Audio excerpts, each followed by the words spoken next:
പക്ഷേ ശബരിമലയിൽ മകരവിളക്ക് ദിനത്തിൽ സിനിമാ ഷൂട്ടിംഗ് നടത്തിയതിൽ സംവിധായകൻ അനുരാജ് മനോഹറിനെതിരെ കേസെടുത്ത് വനംവകുപ്പ്.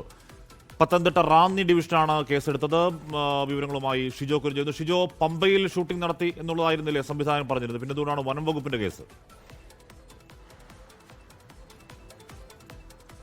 ഹാഷ്മി, മകരവിളക്ക് ദിവസം ശബരിമല സന്നിധാനത്ത് സിനിമാ ചിത്രീകരണത്തിന് അനുമതി നൽകണമെന്നാവശ്യപ്പെട്ടുകൊണ്ട് സംവിധായകൻ അനുരാജ് മനോഹർ തിരുവിതാംകൂർ ദേവസ്വം ബോർഡിനെ സമീപിക്കുകയും എന്നാൽ Thiruvithamkoor Devaswom board president K Jayakumar cinema ചിത്രീകരണം നടത്താൻ കഴിയില്ല, അതിന് അനുമതി നൽകാൻ കഴിയില്ല എന്നുള്ള ഒരു നിലപാട് സ്വീകരിക്കുകയുമാണ് ചെയ്തത്.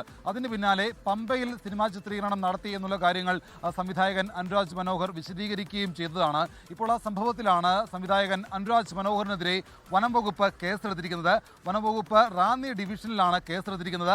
നമുക്കറിയാം, പമ്പയിൽ സിനിമാ ചിത്രീകരണം നടത്തിയെന്ന് സംവിധായകൻ അനുരാജ് മനോഹർ പറയുമ്പോഴും പമ്പ നദിയോടും അതിനോട് ചേർന്ന് കിടക്കുന്ന സ്ഥലങ്ങൾ പെരിയാർ ടൈഗർ റിസർവിന് കീഴിലുള്ളതാണ്. അപ്പോൾ ഈ പെരിയാർ ടൈഗർ റിസർവിനകത്താണോ ഈ സിനിമാ ചിത്രീകരണം നടന്നിട്ടുള്ളത് എന്നുള്ള കാര്യങ്ങൾ കൂടി പരിശോധിക്കണം. അങ്ങനെ പെരിയാർ ടൈഗർ റിസർവിനകത്തേക്കും വനത്തിനകത്തേക്കും അതിക്രമിച്ച് കയറി അല്ലെങ്കിൽ ടൈഗർ റിസർവിനകത്ത് ചിത്രീകരണം നടത്തിയോ എന്നുള്ള കാര്യങ്ങൾ പരിശോധിക്കും. അതല്ലാതെ വനം വകുപ്പിന്റെ അനുമതിയില്ലാതെ വനത്തിൽ അനധികൃതമായി അതിക്രമിച്ച് കയറി സിനിമാ ചിത്രീകരണം നടത്തി എന്നുള്ള വകുപ്പ് ചുമത്തിയാണ് നിലവിൽ സംവിധായകൻ അനുരാജ് മനോഹറിനെതിരെ വനം വകുപ്പ് റാന്നി ഡിവിഷനിൽ നിന്ന് കേസെടുത്തിരിക്കുന്നത്.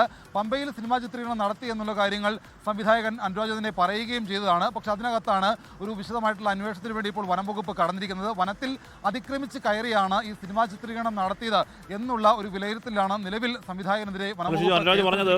ഇത് പമ്പ പശ്ചാത്തലമായ സിനിമയാണ്. അതായത് സന്നിധാനത്ത് മാധ്യമപ്രവർത്തകർ നിൽക്കുന്ന സ്ഥലത്ത് നിന്ന് ഷൂട്ട് ചെയ്യാൻ അനുവാദം ചോദിച്ചു. അതിന് അനുവാദം കിട്ടി എന്നുള്ളതായിരുന്നല്ലോ. ADGP ശ്രീധരനെ സന്നിധാനത്ത് വെച്ച് കണ്ടു. ADGP പമ്പയിൽ ഷൂട്ട് ചെയ്യാൻ പറഞ്ഞു. അന്വേഷണം നടക്കട്ടെ എന്ന് പറയുന്നു. പക്ഷേ അതിനപ്പുറം ഇത് വനത്തിലേക്ക് ഷൂട്ട് ചെയ്തു എന്ന സംശയം ഉണ്ടാകുന്നത് എന്തുകൊണ്ടാണ്? അങ്ങനെ ഷൂട്ട് ചെയ്തിട്ടുണ്ടെങ്കിൽ എത്രത്തോളം ഗുരുതരമായ കേസാണ് സംവിധായകനെതിരെ വനം വകുപ്പ് എടുക്കുന്നത്? ഷിജോ, ഹാഷ്മി, പമ്പയിൽ സിനിമാ ചിത്രീകരണം നടത്തി എന്നുള്ള കാര്യങ്ങൾ അനുരാജ് പറഞ്ഞതാണ്. പക്ഷെ നമ്മളൊരു കാര്യം കാണേണ്ടത്, മകരവിളക്ക് ദിവസം വലിയ തരത്തിലുള്ള നിയന്ത്രണം സന്നിധാനത്ത് ഉണ്ടായിരുന്നു. അവിടെ അക്രഡിറ്റേഷനുള്ള മാധ്യമപ്രവർത്തകർക്ക് മാത്രമാണ് നിശ്ചിത സമയം വരെ നിൽക്കാനൊക്കെ സമയമുണ്ടായിരുന്നത്. അതല്ലാതെ ഈ പറയുന്ന അനുരാജ് മനോഹറും സിനിമാ ചിത്രീകരണത്തിന് മറ്റ് അനുയായികളെല്ലാം കൂടെ അകത്തേക്ക് പോകാനുള്ള ശ്രമങ്ങളൊക്കെ നടത്തിയിരുന്നു. പക്ഷേ അതിന് പോലും കഴിയില്ല എന്നുള്ള നിലപാട് പോലീസ് അന്ന് തന്നെ സ്വീകരിച്ചതാണ്. അതിന് പിന്നാലെയാണ് പമ്പയ്ക്ക് സമീപമുള്ള പമ്പ നദിയോട് ചേർന്നുള്ള വനപ്രദേശത്ത് സിനിമാ ചിത്രീകരണം നടത്തിയത്. പക്ഷേ അതിനകത്ത് ഈ പറയുന്ന രീതിയിലുള്ള പരാതികൾ അന്ന് തന്നെ വിവിധ ഇടങ്ങളിൽ നിന്ന് ഉയർന്നു വന്നിരുന്നു. അതിനകത്താണ് വനം വകുപ്പിന് പരാതികൾ ലഭിക്കുന്നത്.